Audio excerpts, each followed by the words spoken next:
So ito yung lalakarin natin, pupunta tayo ng Philippine Consulate. Yan, nakikita niyo yung ano doon, yung overpass na blue ba yan siya o kulay green. Yan, tatawid tayo doon sa kabila.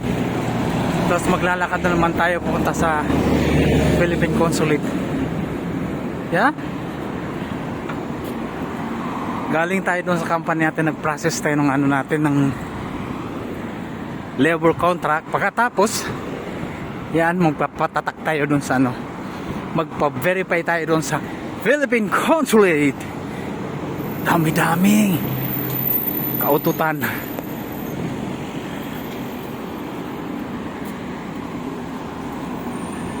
Yan, kumakain muna sa ng tambako yung nadaanan nating isa. Yan, kung nakita yung pagmumukha natin dito guys. Yan, ito tayo. Ang init.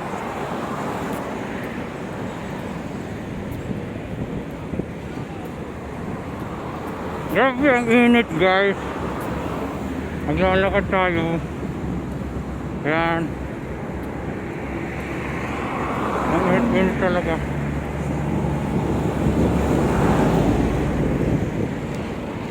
Wala. Nakakauwi tayo. Okay.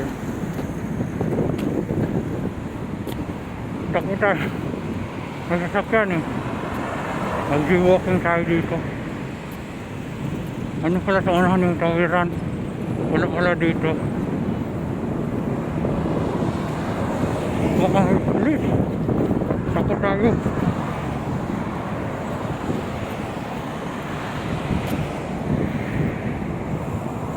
Ang lamig.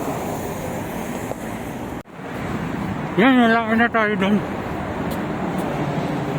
Malapit na tayo dun sa may overpass. Sa tawid tayo dun guys. Kita niyo yun. Dito rin tayo balik.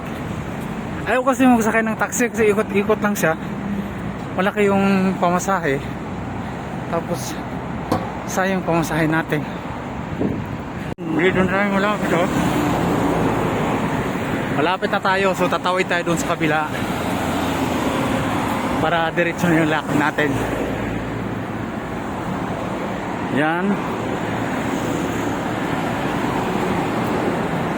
Yung overpass, yung pintuan. Siguro aircon doon sa loob guys kasi sarado eh. Malamang aircon talaga yan.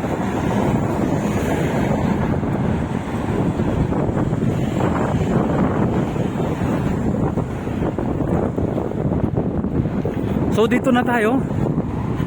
Welcome to my home. Yan. So guys, dito na tayo guys. Aakyat na tayo sa overpass. Napaka-tuktok yung overpass nila dito.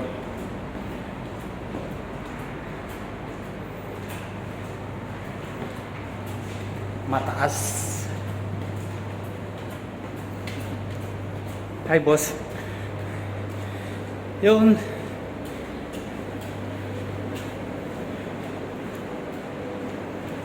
Aircon nga. Sabi ko sa aircon dito eh. Overpass nila dito, aircon sa loob. Pero bawal magtambay dito. Alam nyo ba? Uhulihin ka ng pulis.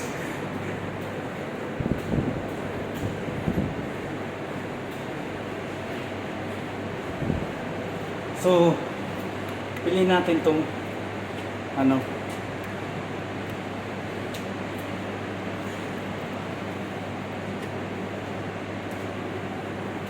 Hindi yata yun. Mag-staircase tayo ulit. Pero guys, alam niyo ba? Nasira yung aircon dito sa kabila kasi napakainit. Hindi katulad dun sa kabila na malamig.